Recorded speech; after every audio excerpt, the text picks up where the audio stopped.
2022년 5월 8일 어버이 주일 함께 은혜 나누실 하나님 말씀 구약성경 시편 121편 1절부터 8절 말씀 되겠습니다. 시편 121편 1절로 8절 말씀 함께 합독하겠습니다. 내가 산을 향하여 눈을 들리라. 나의 도움이 어디서 올까? 나의 도움은 천지를 지으신 여호와에게서로다. 여호와께서 너를 실족하지 아니하게 하시며 너를 지키시는 이가 졸지 아니하시리로다. 이스라엘을 지키시는 이는 졸지도 아니하시고 주무시지도 아니하시리로다. 여호와는 너를 지키시는 이시라.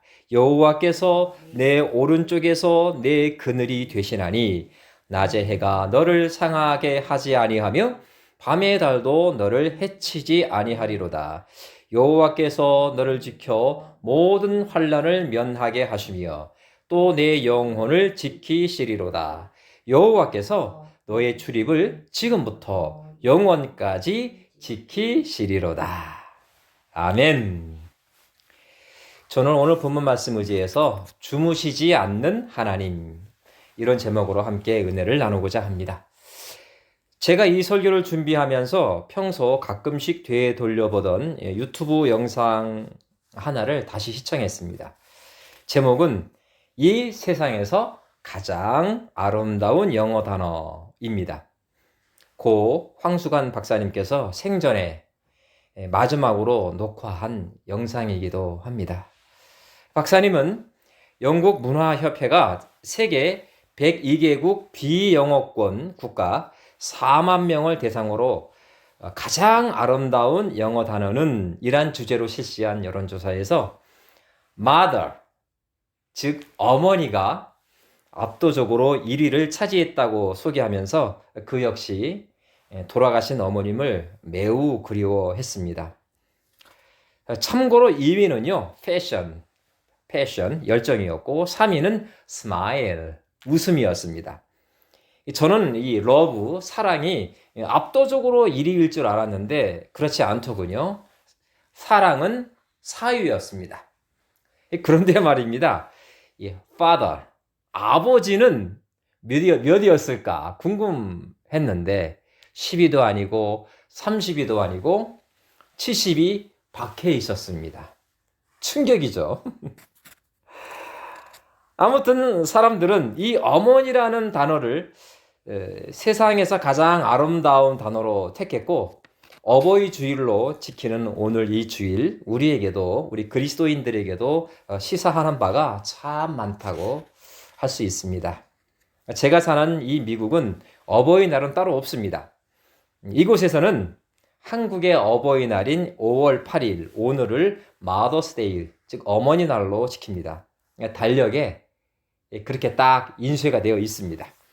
Father's Day, 아버지 날도 있긴 합니다만 아버지인 저 자신도 정확히 그날이 언제인지 아직까지 모릅니다. 믿지 못하겠지만 사실입니다. 이곳 뉴욕은 어저께 보니까 상점마다 어머니에게 선물할 꽃다발과 기념품들이 정말 산더미처럼 쌓여 있더군요. 꽃가게 주인들은 1년 매상의 20% 이상을 이날 올린다고 합니다. 엄청난 거죠. 이래서일까요? 뉴욕시 맨해튼에 위치한 유니온 신학교는 이 졸업 논문에 하나님을 하나님 아버지라고 표기하면 논문 심사를 통과하지 못합니다. 반드시 하나님이라고 써야 할 그 부분에 he/she라고 써야 합니다. 그 혹은 그녀죠.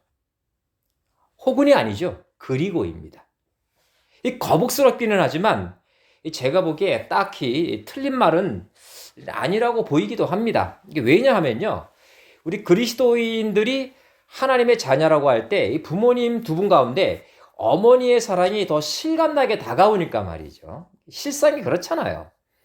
오늘 이 시간에는 하나님의 품성을 신학적으로 논파하는 자리가 아니니까 이런 주장에 대해서 이런 주장이 자유주의 신학이다, 아니다, 이런 비판은 피하기로 하겠습니다.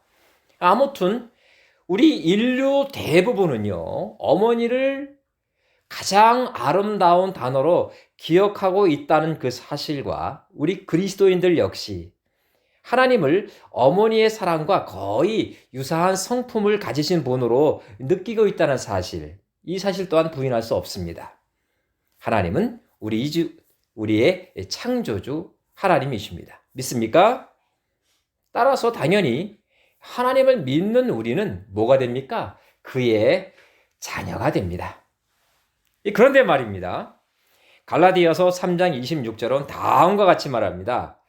믿음으로 말미암아 그리스도 예수 안에서 하나님의 아들이 되었으니, 선스가 되었으니, 예수 안에서 우리들이 하나님의 자녀가 아닌 아들이 되었다, 이렇게 써 있어요. 그러니까 아들과 딸이 아닌 아들들이 되었다, 이렇게 말이죠. 이쯤 되면 예수님을 영접한 여성분들이 많이 섭섭하겠지요. 그죠? 그런 생각이 왜 안 들겠습니까? 왜 아들이라고 했을까? 왜 딸이라고 말하지 않았을까? 이렇게 말이죠. 여성 여러분, 안심하세요. 요한복음 1장 12절은 다음과 같이 기록되어 있습니다. 영접하는 자, 여러분이 잘 아시는 말씀이에요. 영접하는 자, 곧 그 이름을 믿는 자들에게는 하나님의 자녀가 되는 권세를 주셨으니. 뭐라고요? 하나님의 자녀. 영어 성경엔 children's. 이렇게 되어 있으니까 남녀 모두 포함되는 겁니다. 할렐루야. 그런데 왜 굳이 사도 바울은 이 그리스도인들을 아들들이라고 해서 우리를 헷갈리게 할까요? 이유는 간단합니다. 이 독생자 예수께서 아들로 태어났기에 하나님의 자녀들을 아들들로 자연스럽게 연계해서 표현한 것입니다. 요한복음 3장 17절 이렇게 말합니다. 이 말씀 역시 여러분이 잘 아는 말씀이에요. 하나님이 그 아들을 세상에 보내신 것은 세상을 심판하려 하심이 아니요 그로 말미암아 세상의 구원을 받게 하려 하심이라. 뭐라고요? 하나님은 누구를 세상에 보내사? 그 아들을 보내사. 만일 그리스도께서 여자로 태어나셨다면 이 말씀은 어떻게 바뀌었을까요? 그죠? 우리들이 예수 안에서 그의 딸이 되었다, 이렇게 기록되었을 겁니다. 자, 이제 우리 모두가 왜 하나님의 아들들이 되었는지 이해가 다 되셨으리라 믿습니다. 아멘. 구원엔 남녀, 젠더 구분이 의미가 있다, 없다? 의미가 없다, 이 이야기입니다. 단지 아버지와 어머니의 품성을 동시에 가지신 하나님께서 우리를 어떻게 대하느냐, 이 사실이 중요할 뿐입니다. 제가 성경을 아무리 뒤져 읽어보아도요, 오늘 성경 본문과 누가복음 15장에 등장하는 이 탕자의 비유만큼 하나님께서 그의 자녀들을 대하는 그 태도에 대해서 잘 묘사한 부분은 찾기 어렵다고 봅니다. 제가 보기에 이 시편 121편의 클라이맥스는요, 4절이라고 봅니다. 한번 보시기 바랍니다. 이스라엘을 지키시는 자께서 하루 종일 하루 24시간 동안 졸지도 않고 수면을 취하지 않는다, 이 말씀 아닙니까? 그죠? 이제 예수 안에서 하나님의 자녀된 우리들이 이런 분의 보호를 받고 있다는 것이지요. 연이어서요, 8절을 보세요. 이런 하나님께서 우리의 출입을 어떻게 지켜주신다? 영원까지 지켜주신다, 이렇게 말씀하십니다. 이 부분을 읽다 보니까요, 갑자기 제 모친이 생각나더라고요. 설교를 준비하면서. 제가 초등학교를 다닐 때인데요, 그때는 국민학교라고 했죠. 우리 세대 때는 4학년 때 일어난 사건입니다. 제가 담임 선생님께로부터 무차별로 구타를 당한 사건이 발생했었습니다. 온몸에 피멍이 들었어요. 얼마나 뺨을 얻어맞았는지 만화영화 호빵맨 아십니까? 만화영화 호빵맨 얼굴같이 됐습니다. 그 이유는 제가 선생님의 서랍 안에 있는 육성회비를 제가 훔쳤다는 죄목이었습니다. 기가 찼습니다. 너무 어린 나이인데다가 당시 권위적인 선생님의 기세에 눌려서 일방적으로 변명할 기회도 없이 얻어맞았습니다. 제 모습을 본 어머니께서는 요즘 시쳇말로 눈이 돌아갔습니다. 저를 끌고 교장실로 뛰어갔습니다. 그분이 안 보이니까 이제는 교감실로 뛰어갔습니다. 1970년대 초중반 당시 그 사회 분위기 아십니까? 소위 군사정권 아니겠습니까? 굉장히 권위적이었고 제자와 그의 학부모가 선생님께 대든다. 도저히 상상이 안 가는 그런 상황입니다. 절대 권위자인 교장과 교감을 상대로 아들의 무고함을 밝히겠다는 그 제 모친의 모습, 지금도 아주 그냥 선명합니다. 결과는요, 교감 선생님께 공식 사과를 받았습니다. 그리고 제 담임 선생님은 다른 분으로 교체가 되었습니다. 정말이지, 지금 생각해 보아도 당시 어머님의 모습은 하나님의 당당함 그 자체였다고 해도 과언은 아니었습니다. 결코 지나치지 않아요. 그 연약한 홀 어머님께서 어찌 그리 당당할 수 있었을까? 사랑하는 여러분, 하나님께서 피곤해서 조는 분이실까요? 그렇다면 그분은 더 이상 하나님이 아닙니다. 믿지 마세요. 또 하나님께서 피곤을 견디지 못해서 주무실까요? 이거는 더더욱 하나님 자격이 없는 겁니다. 하나님은 영이시니 예배하는 자가 영과 진리로 예배할지니. 요한복음 4장 24절 말씀이에요. 하나님은 읽은 그대로 어떤 분이십니까? 영이십니다. 육체를 가지신 분이 아니다 이 말입니다.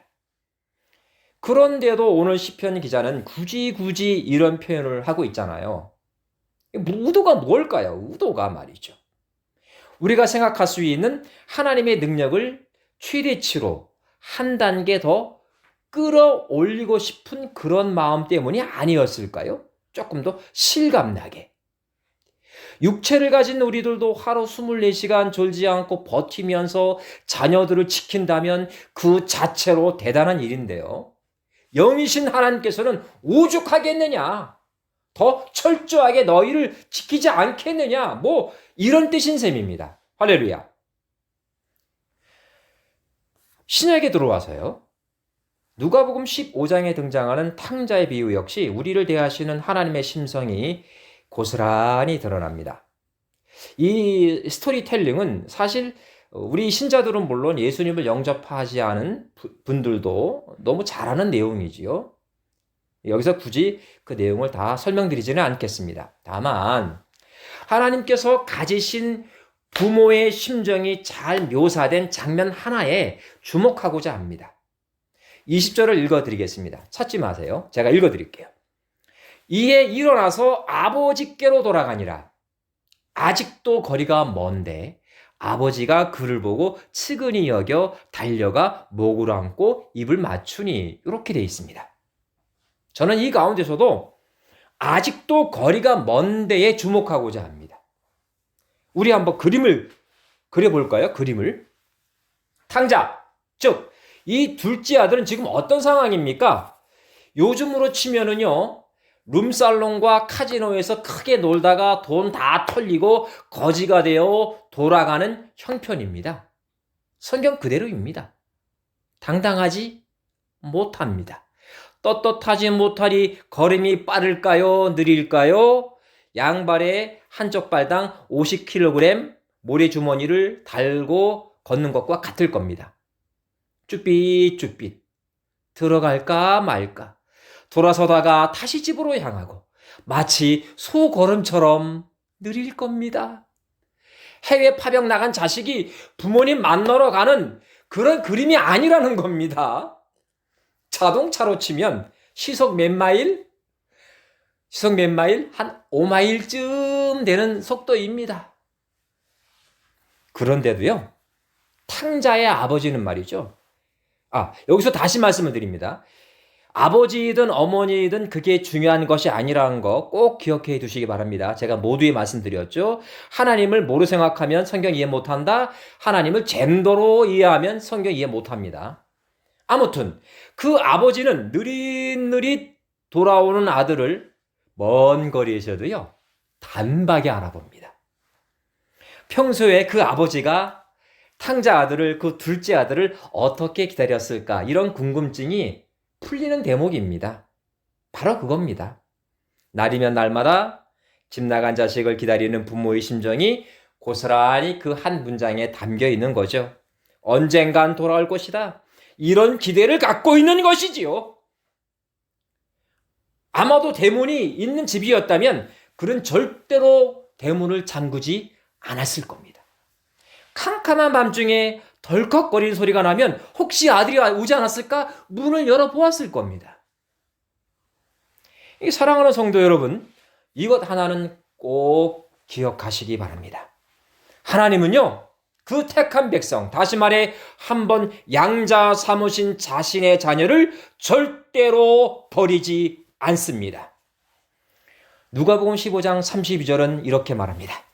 내 동생은 죽었다가 살아났으며 내가 잃었다가 얻었기로 우리가 즐거워하고 기뻐하는 것이 마땅하다 하니라. 이 말씀을 통해서 우리가 뭘 알 수 있을까요? 하나님은 죄를 저주하시지 회개하는 죄인을 절대로 버리지 않는다는 이 사실을 우리는 알게 됩니다. 할렐루야. 탕자의 비유, 바로 윗부분에 있는 두 가지 비유가 있는데요. 잃은 양을 찾는 목자 비유, 그리고 잃은 드라크마를 찾아서 즐거워하는 그 비유에서 우리 주님은 이것을 명확히 하셨습니다. 죄인 한 사람이 회개하면 하늘에서는 회개할 것이 없는 의인 99으로 말미암아 기뻐하는 것보다 더하리라. 이렇게 말이죠. 이쯤 되면 아멘이 나와야 되는데요. 그런데 말입니다, 여러분. 이 대목에서 한 가지 궁금하지 않으세요? 왜 그 아버지는 둘째 아들을 기다리기만 하고 찾으러 다니지 않았을까? 이렇게 말이죠. 혹시 궁금하지 않으셨습니까? 저는 이 대목 읽을 때마다 궁금했거든요. 오늘 설교를 준비하면서 생각해 보았습니다. 99마리의 양을 들여두고 한 마리의 잃은 양을 찾으러 다닌 목자와 다르게 왜 이 아버지는 기다렸을까? 근데 말이죠. 성경에 답이 있어요. 성경은 들판에 99마리의 양을 뭐라고 말합니까? 주님 직접 해석하시기를 의인 99이다 말합니다. 아하, 99마리의 양은 뭐다? 의인 99명이다 그겁니다. 99명. 그러니 들판에 남겨두어도 그 양떼들은 걱정할 필요가 있습니까? 없습니까?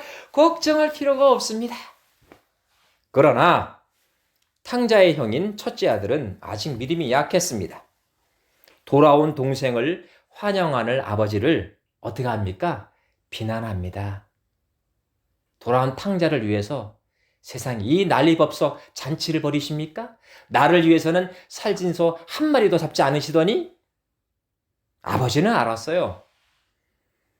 아버지는 둘째 아들도 중요했지만 첫째 아들은 더 중요했습니다. 아버지는 그 첫째 아들을 두고 탕자를 찾으러 나설 수 없었고 그저 말없이 기다린 건 아닐까요? 첫째 아들과 둘째 아들을 다 지키기 위해서 말입니다. 우리 하나님 아버지는 말입니다. 잃은 양을 찾기 위해 골짜기를 헤매시기도 하지만 언제나 우리가 돌아가야 할 그 자리, 바로 그 자리에 항상 계신다는 그 사실 역시 우리 모두가 기억했으면 참 좋겠습니다. 할렐루야. 제게는 이곳 뉴욕에서 10년 넘게 친분을 맺고 있는 랍비, 이곳 발음으로는 레오바이 이렇게 발음을 하지요.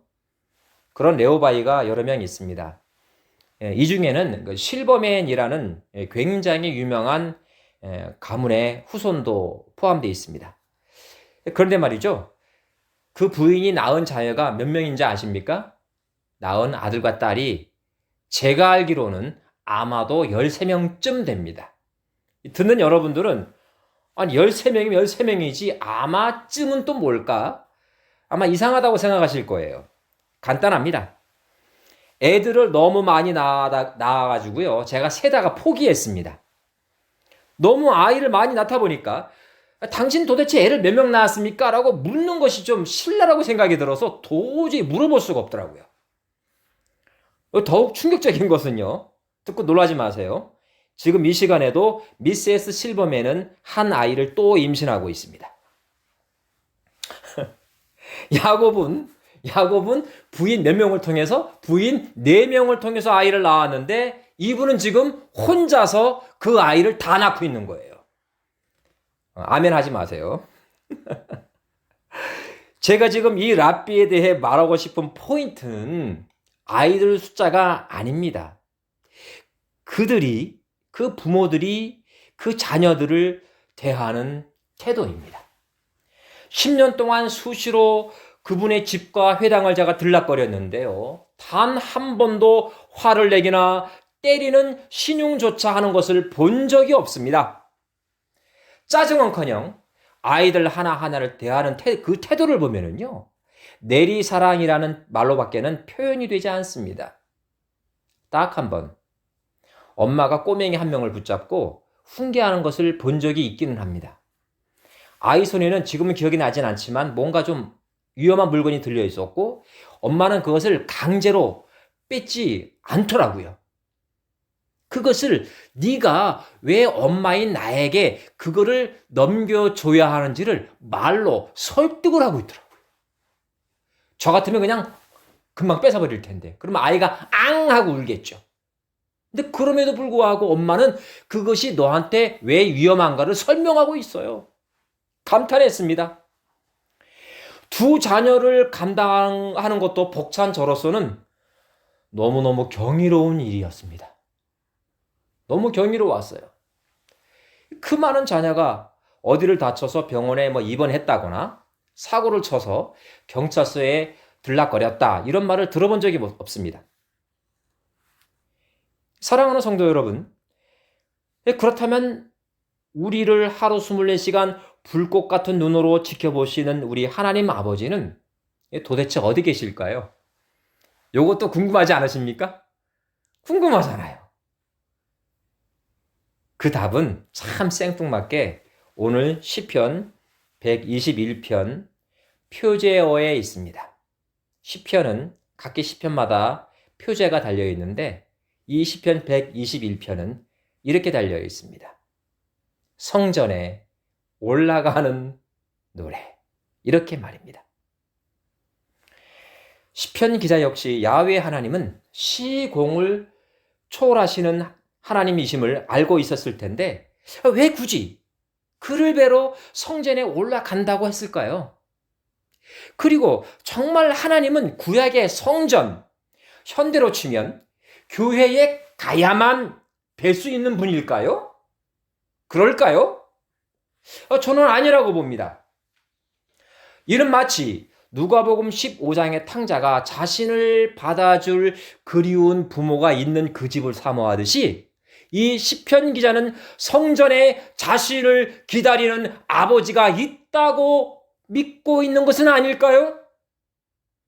이 말을 바꾸어 말한다면 성전 건물이 혹은 교회 건물이 있어야만 그곳에 하나님이 계신다는 뜻이 아니라 창조주인 하나님을 소망하고 늘 사랑하는 무리가 모여있는 그 장소에 하나님이 강림하신다는 뜻은 아닐까요? 야훼 하나님은요, 구약 이사야서 66장 1절에서 다음과 같이 말씀하십니다. 잘 들으세요. 하나님은 나의 보좌요, 땅은 나의 발판이니. 이게 뭐예요? 다 내 거다 그겁니다. 너희가 나를 위하여 무슨 집을 지으랴? 내가 안식할 처소가 어디랴?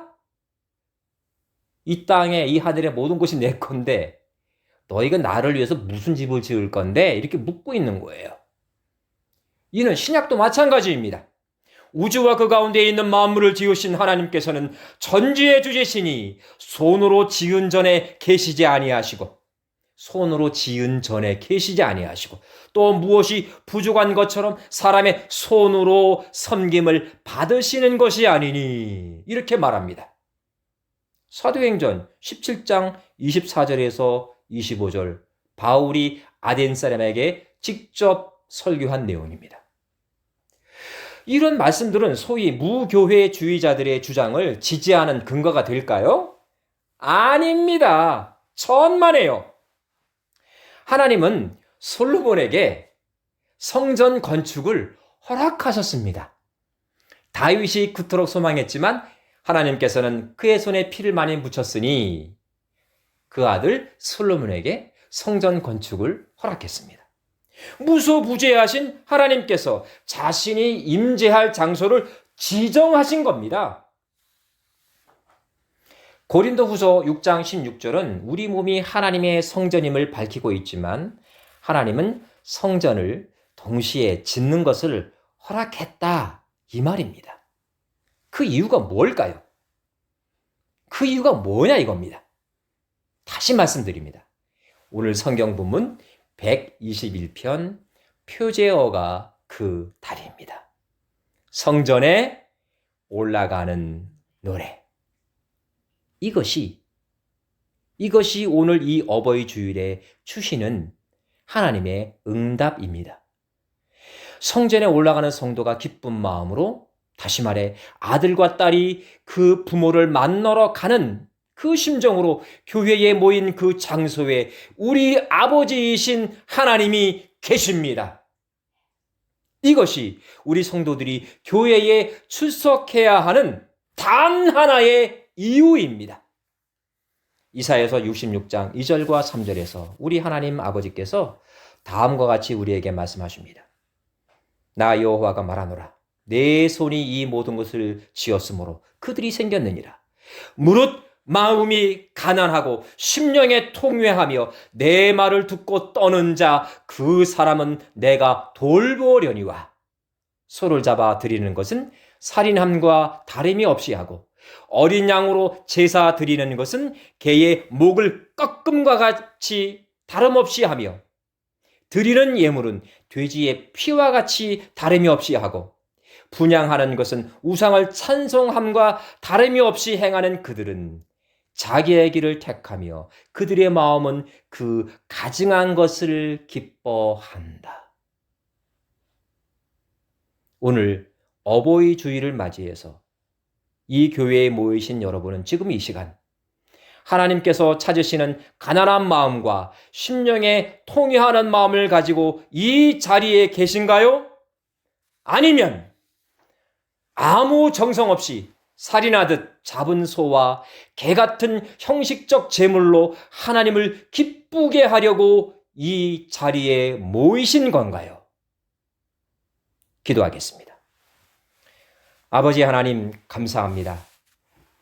그 무엇보다 하나님을 아버지로 부를 수 있는 이 특권 너무나 감사하고 또 감사합니다. 바라옵기는 오늘 시편 기자가 말한 것과 같이 우리 주님께서 또 산상수훈에서 제자들에게 말한 것처럼 가난한 마음으로 매 주일마다 하나님의 성전에 올라갈 수 있도록 우리의 마음을 주장하여 주옵소서. 나 자신 또한 언제든지 누가복음 15장에 등장하는 탕자와 같이 될 가능성을 항상 인정하고 낮아진 마음으로 주의를 고대하며 기다리는 신자가 되게 하여 주옵소서. 예수님의 이름으로 간절히 기도 올리옵나이다. 아멘.